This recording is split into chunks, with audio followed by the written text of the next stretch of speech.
Happy 2025. How are we already here? I hope everyone had a great holiday. I stuck around. We traveled at Thanksgiving, so we just kind of laid low and enjoyed some time with friends, did some fun things, went into DC. It was a great time. And I really like, we get a lot of flack from some of our family for not traveling at Christmas.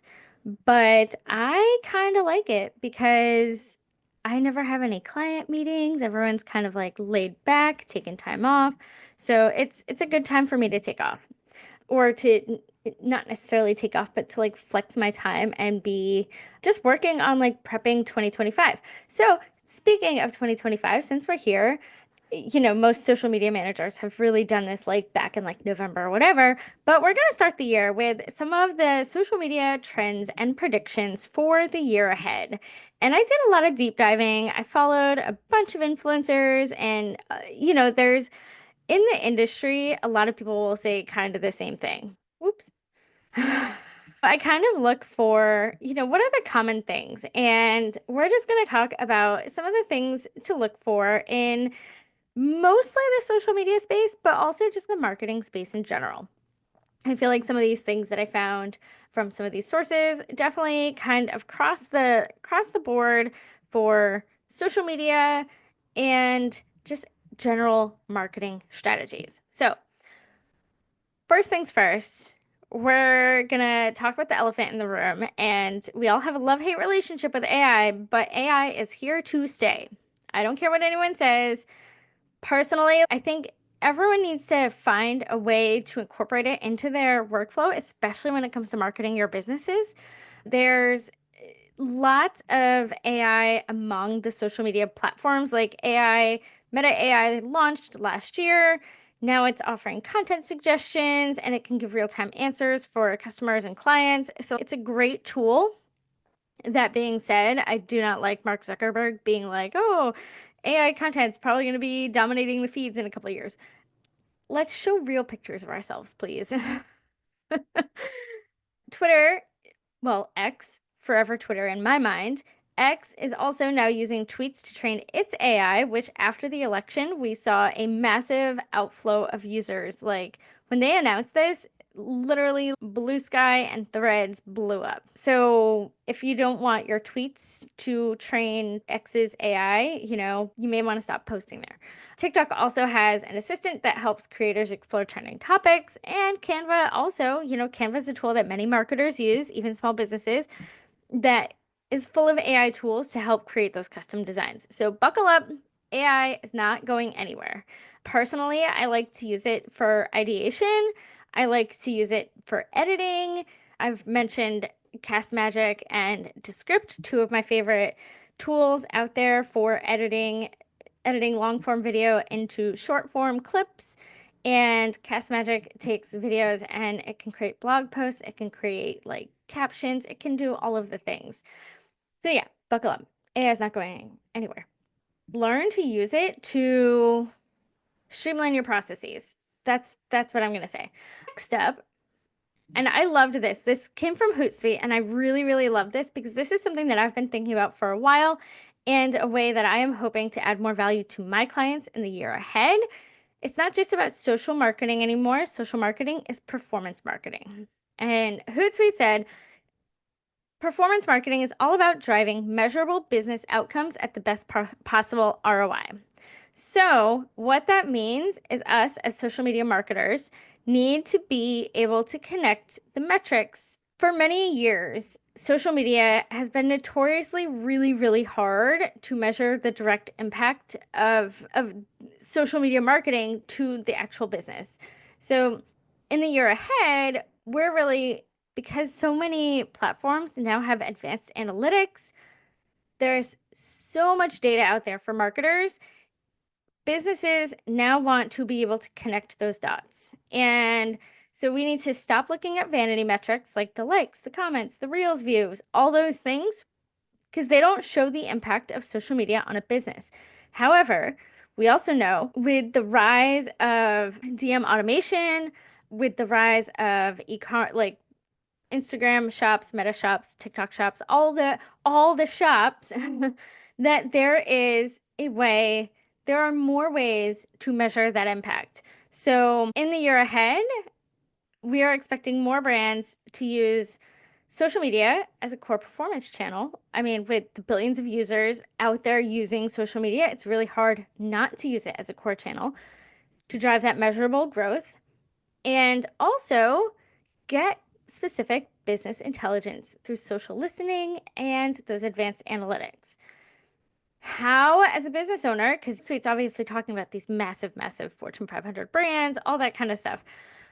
How, as small to mid-size, hopefully seven-figure owners, as you are, do you prepare for this? There's lots of ways: tracking your leads, integrating into your CRM, making sure that you have a process to track all these things, i.e., tracking links so that you can measure the impact.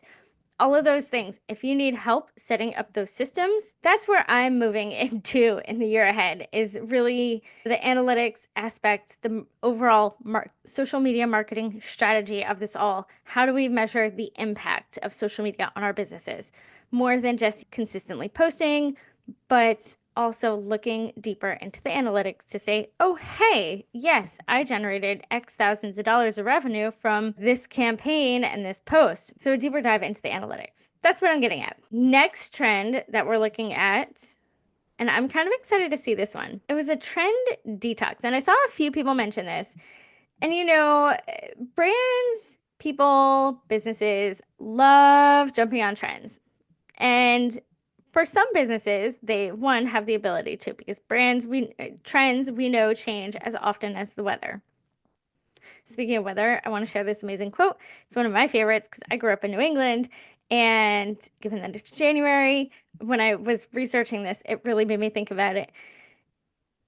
Benjamin Franklin once said, if you hate the weather in New England, or maybe it was Mark Twain, Benjamin Franklin, some old man from, 1800s, once said, if you hate the weather in New England, wait a minute. Basically, the weather in New England changes. When we went up to Vermont and at Thanksgiving, my husband was like, how should I pack for this? And I'm like, pack for all 5 seasons, 4 seasons.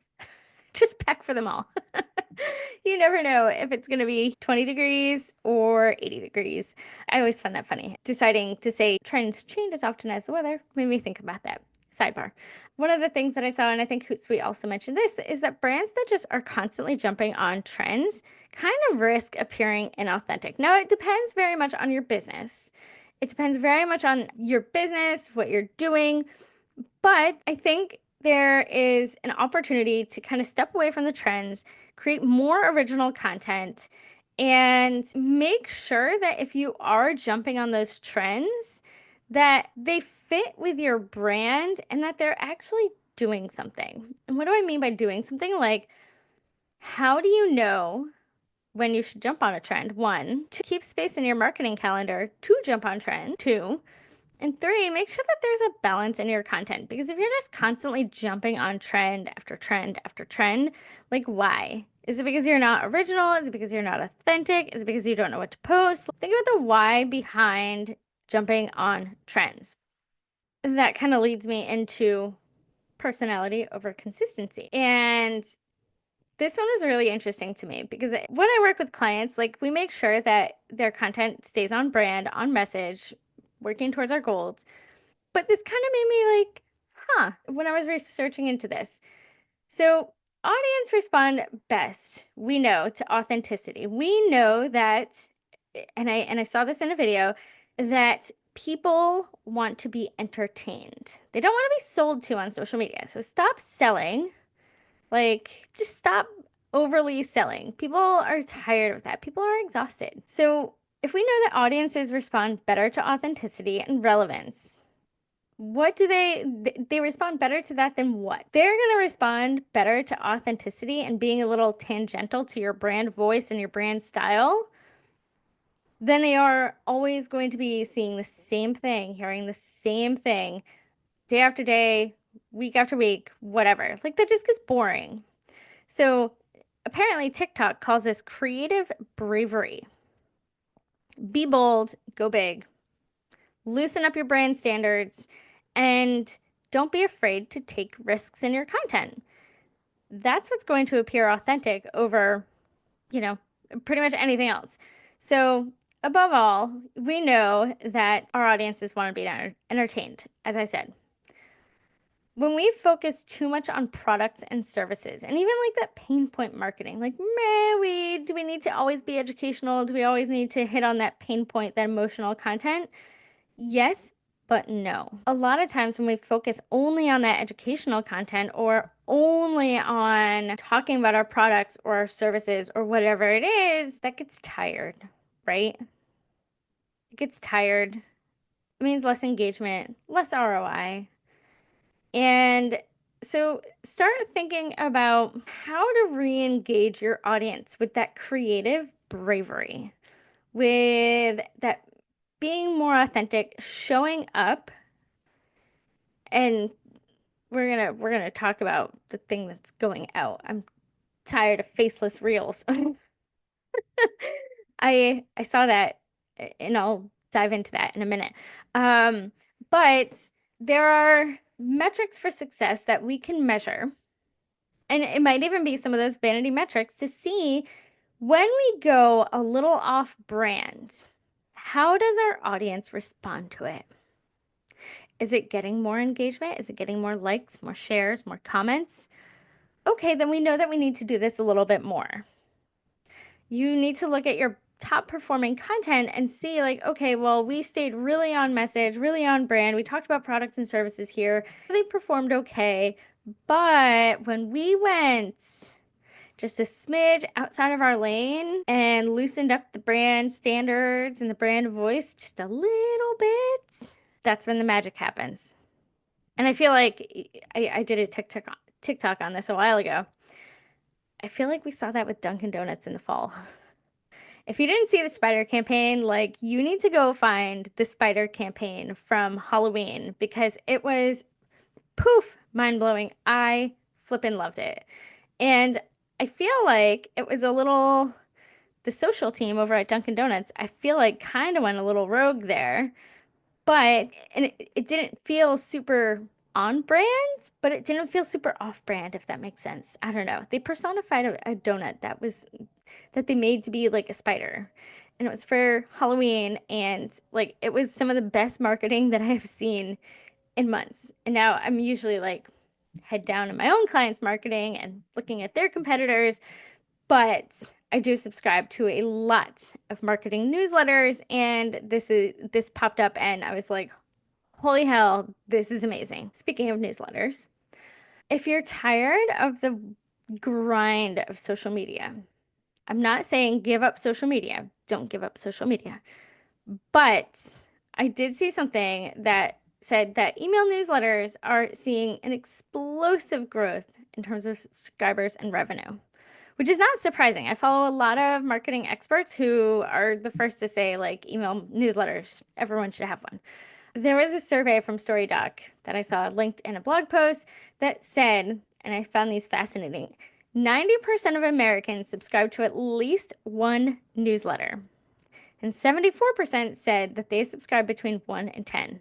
I'm probably like 10 to 20 personally. But, and this is what I have always said about email, is the great thing about email marketing is that, one, you control when your audience hears from you. So it's you're giving, it is a direct algorithm free way to engage with your audience, because there is so much. I have said this so many times, and I feel like I say this every month to half my clients. There is so much that we don't control about social media. Like, yes, we can put out the best content. One reel can get 100 likes and 10,000 views, and our content's amazing. And then the next day, similar content, or a week later, similar content, and it falls flat. We never know. And we have an idea, obviously, about the content that performs, but we don't control who sees it. We don't control when they see it. We don't control how they react to it. So the great thing about email marketing is it is a reliable way to connect with your audience, because social media, we know, is noisy. I don't even know how many millions of brands are on social media, but the competition is steep. And I feel like I read this a couple months ago, the cost for Facebook advertising, like the cost per million, that's the CPM, how much reach you get, all that fun stuff, is going up. So you have to spend the same amount of money to reach half the people. So build your list, be consistent, and don't be overwhelmed by email marketing. Um, Also, if you do have a newsletter, I would recommend uploading it to LinkedIn because apparently LinkedIn newsletters are a big thing. And LinkedIn has seen so much growth over the past year. And with the rise of Gen Z, as an elder millennial, I look at Gen Z and I still think that they're like high schoolers. But in the next few years, they're going to make up for like a third of the workforce. So these are digital natives, and ultimately, we need to kind of watch them because they are the new people that we are marketing to. The interesting thing about Gen Z, and this is something to consider, especially if they are kind of like in your audience or close to your audience or people that might be following you, is that 46% of Gen Zers, I call them Zoomers. I'm sure I'm not the only person that called them Zoomers. I did not make up that name. They start their search on social media, not on Google. So social media is a search engine now. And I have said this probably for the past like 2 years, like SEO matters on social media. So be creative, be authentic, meet those Zoomers where they are because they are the next generation of your audience. Next up, short form video is not going anywhere. It's funny because I was watching a video on TikTok that was kind of analyzing things, and it was like, I thought that YouTube was going to be making a big comeback this year with long form video, blah, blah, blah. But short form is still where it's at.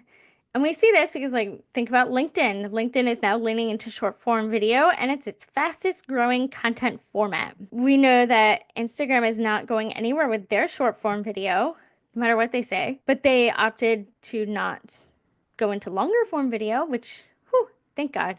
And even if you look at the average length of TikTok videos, it's still well under 10 minutes. Like, I don't think I've ever seen, obviously, you have like the live videos, but I don't think I've come across, at least in my TikTok doom scrolling, I don't think I've come across videos that are longer than like 10 minutes, even though they can be like up to 60 minutes now. TikTok wants to compete with YouTube. Instagram wants to compete with TikTok. It's all an incestuous battle among all of them. Anyhow, experiment with your lengths of short form video. I have clients that we create like 5-second videos and they perform really well. And then they're like, oh, is this too short? And so we do 20-second videos and they don't perform as well. So like experiment with your video lengths, experiment with the audio, jumping on those trends versus talking head reels where you're giving a tutorial or talking directly to your audience. But as you experiment with those lengths, know that the first like 3 to 7 seconds is everything. That is where you capture your audience. And we know that watch time, especially on Instagram and TikTok, is one of those metrics that drives reach. So again, make sure that you're watching out for that. Make sure that you are experimenting. Finally, just as my final prediction is that user-generated content is going to be a bigger deal this year. This is more for bigger brands and probably less so my audience here, but I think it's still relevant. So I think a lot of larger brands are going to cut back on their influencer marketing, and largely because we're seeing a shift in how people are shopping and almost like overconsumption is out. And I think people are tired of influencers. I think people are tired of being shilled cheap shit from China on Amazon. And I think the market is oversaturated when it comes to influencers. I think a lot of these brands have concerns over ROI when it comes to working with some of the top tier influencers. I have a friend who owns a business and she's worked with some local influencers, and literally like influencers want to charge her like $500,000 for, one reel and one story. And that's fine. I don't want to I would never, ever, ever, ever, ever, because I know how much time it takes to create content, never undermine an influencer charging what they want to charge. However, for a brand who maybe works with 10 influencers, say collectively they probably have like 3 million people that are in their audience, anywhere from like, 10,000 to 150,000 people each in their audience. If we are seeing a decrease in engagement across social media, which we have been for the past few years, I think there is an ROI concern there. And I think if you are someone who owns a business who is considering influencers, you need to look specifically at how you measure what your goals are with that influencer campaign, what your expectations are, because remember, social media is not magic. We do not work. We are not magicians. I say that as a social media manager. I say that as someone who was once an influencer. Well, no, I've never been an influencer. I used to be a content creator, my former blogging days of yore. We know also collectively that reach is down, engagement is down across social media. So you're expecting a lot for probably a little budget. The difference is I would say explore user-generated content. I think that's where it's going to be at. I think brands working with those micro influencers who are probably less expensive than some of the bigger influencers, like the micro bloggers, all that kind of fun stuff, who are probably those brand evangelists who are people overlook because they don't have the size audience that you would expect for a brand to want to work with someone. So if you're a brand evangelist or if you want to find your brand evangelist, encourage them, be like, hey, say you have a yoga studio. Oh, I see you post in your stories about us all the time. We'd love to offer a free session. Would you mind doing like a day in the life post or something like that? I don't know. There are fun ways to work with user generated content that is so much more authentic, I feel like, than influencer campaigns. I'm curious to see how influencing changes over the next year. Another thing and this is just a me thing, I didn't see anything about this, and it's kind of something that I'm diving into and kind of beta testing with some of my clients, is setting up affiliate campaigns. For a lot of us business owners, we're looking for other revenue streams. With a lot of the economic uncertainty, I'm veering away from politics because I don't want to turn anyone off, but there is a lot of economic uncertainty because there is a new administration coming in and we don't know what we don't know. But people who think that they understand how tariffs work clearly don't understand how tariffs work and how they're going to hurt the American consumers, but neither here nor there. So as business owners, we need to be prepared for how do we keep our revenue streams up, which goes back to one, newsletters, and two, affiliate links. How can you generate revenue through affiliate links? Especially if you have a decent sized audience, how are you promoting the products that you love? And again, this comes down to authenticity. No one has to pay me, but thinking about ways that you can incorporate affiliate links into your marketing to kind of add a little bit of quote unquote passive revenue, although we know that no revenue is truly passive. And I hate people that call it that. Anyhow, that's where I'm going to end today. But I am excited for the year ahead. I'm excited to kind of see where the marketing landscape goes in the months ahead. Again, as always, if you are looking for some guidance on your 2025 marketing strategy, please reach out to me. I'd love to work with you. We offer strategy sessions, consulting, and done-for-you social media management. And lots of things could be changing in the months ahead, and I would love to guide you along the way. Until next time, please connect with me on social media at Heidi Schmidt Creative. Subscribe to our new newsletter, which came out a couple of weeks ago. Subscribe, leave a review, all the fun things that you do after you listen to a podcast. Until next time, go forth, create amazing content that stops the scroll.